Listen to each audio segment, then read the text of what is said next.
Robin Roberts returns to Good Morning America, brought good news to ABC and viewers everywhere. The show had its best morning in the ratings in 3 months with Roberts' return from her medical leave.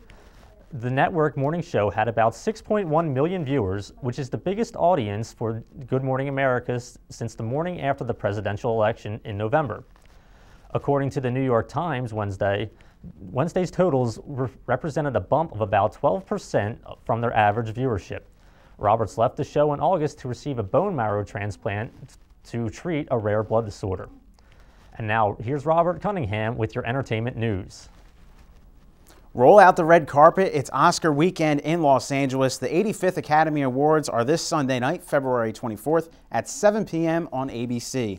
Lincoln leads all films with 12 nominations, including a nod for Best Picture. Shia LaBeouf will not be transforming into a Broadway star just yet. A rep for the 26-year-old actor told E! News that LaBeouf has left the production of the play Orphans less than a month before it was scheduled to open. The producers for the show, which co-stars Alec Baldwin and Tom Sturridge, released a statement saying LaBeouf is leaving due to creative differences. An upstate New York mother is accused of hiring strippers for her son's 16th birthday party late last year, according to the Saratoga County District Attorney. 33-year-old Judy Viger of Gainesville is charged with 5 counts of endangering the welfare of a child. The parents of 5 teens who attended the party reported the presence of strippers to police. One of the photos distributed by the district's attorney office shows Viger receiving a lap dance from one of the hired dancers. Another picture shows a young male with another nearly nude dancer on top of him with her legs around his head. Calls were placed to Viger as well as the adult entertainment company that provided the dancers, but they were not immediately returned. Big Bird is back in political spotlight. 4 months after becoming a staple on the campaign trail, the big yellow bird from Sesame Street returns to the White House to team up with First Lady Michelle Obama to help kids stay active and eat healthy. According to White House officials, the PSAs will help mark the anniversary of the First Lady's push to ensure that all children grow up healthy and reach their full potential.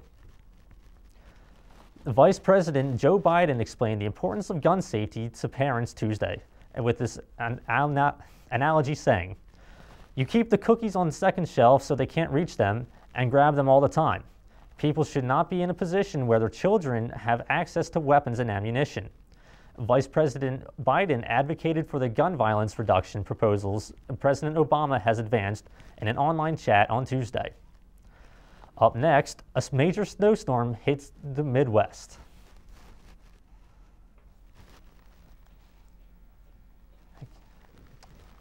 There's no Q&A. George, can you tell me about this storm advisory?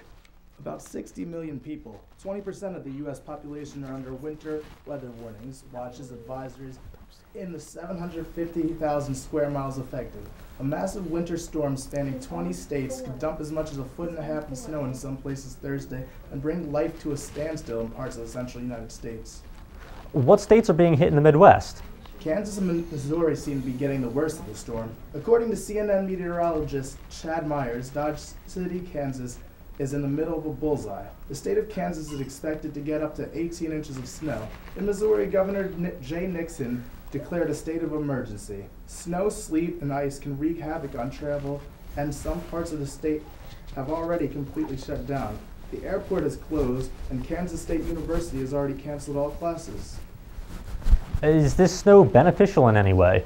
Yes, it is. According to HLN meteorologist Bob Van Dillen, there is a silver lining for some of the areas facing the heavy snowfall. Big chunks of Nebraska, Kansas, Oklahoma, and Texas are facing droughts. And with all the water from the melting snow, it adds about 1 to 2 inches of water for the dry regions.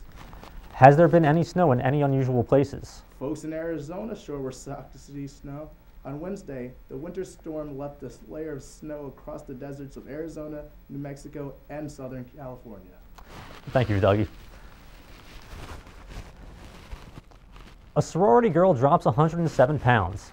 Brittany Garcia of Eastern Illinois University wanted to change her lifestyle during finals week in December of 2009. She was the president of her sorority and weighed 235 pounds. She changed her mentality and decided being overweight was not going to be part of her lifestyle. Going to the gym was once one of her biggest fears, but now she can't leave. She has faced setbacks, the biggest being a car accident and 3 months of physical therapy. But she's back and plans to complete a half marathon in June.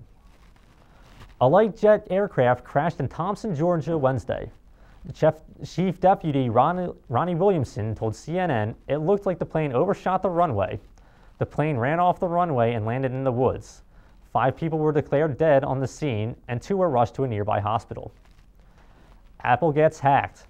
The computer company was attacked by malware that was detected at several high-profile companies.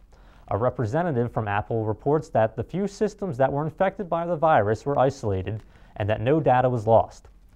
Facebook and Twitter are 2 companies that recently have experienced hacking attempts as well. Bulgaria's National Assembly voted to accept the government's resignation. Prime Minister Boyko Borisov tendered his government's resignation Wednesday after 8 days of national protest over high energy bills.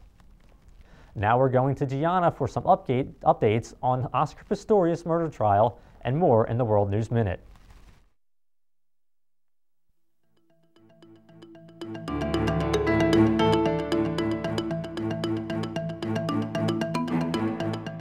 Thanks, guys. The prosecutor's case against Oscar Pistorius came into focus Wednesday as they argued the Olympian charged with killing his girlfriend is a flight risk who should be denied bail. Police investigator Hilton Botha told the court there's no way Pistorius is acting in self-defense when he shot through the door of his home bathroom and killed Riva Steenkamp. The bail hearing ended Wednesday with no decision. Pope Benedict XVI is considering changing the Vatican Constitution to allow a vote for a successor to begin before March 15th. With Benedict's resignation due to start February 28th, the Cardinals' conclave ordinarily would start no sooner than March 15th. But because Benedict was leaving the papacy through resignation rather than death, the Vatican would explore the possibility of selecting a new pope sooner than normally prescribed.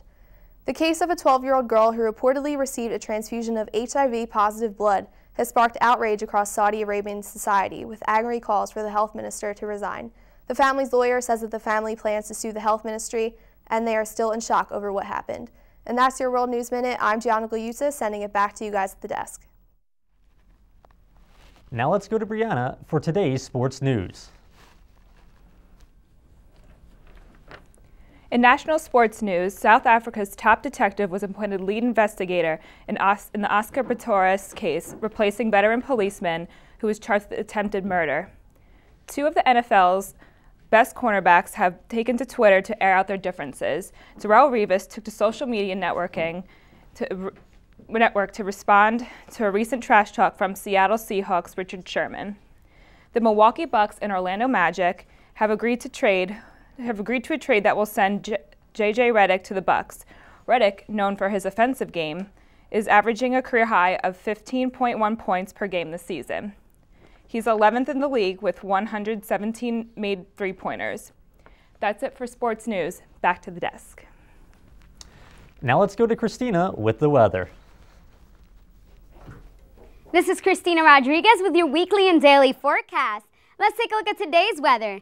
There's a high of 34, low of 25. Very, very breezy out, so make sure you pack a jacket. It's going to be clear skies later tonight.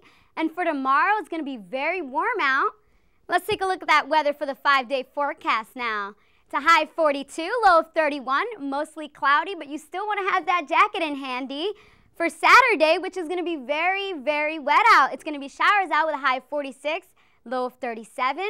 Make sure you have that umbrella, but you can pack it away for Sunday, which is going to be a high of 43, low of 31, partly cloudy. Gets even warmer on Monday with a high of 48, low of 35, mostly sunny. Unfortunately, on Tuesday, you have to bring that umbrella back out because it's going to be a high of 46, low of 42. Let's take a look at today's weather window. It's very, very breezy outside. The trees are bare, but Rowan still does look absolutely wonderful. How about you? What do you think about that, Rob? It is windy and still breezy outside, but it's starting to get warmer, and I really like that. Oh, me too. I can't wait for summer. I can't wait for summer either. It's so close. 3 months away. Yep, bikini season. Not for me. Yeah, I agree. I don't think you'll look that great in a bikini, Rob. I don't think so either. Thank you for watching the National Rundown. I'm Rob Marshall. We'll see you next week.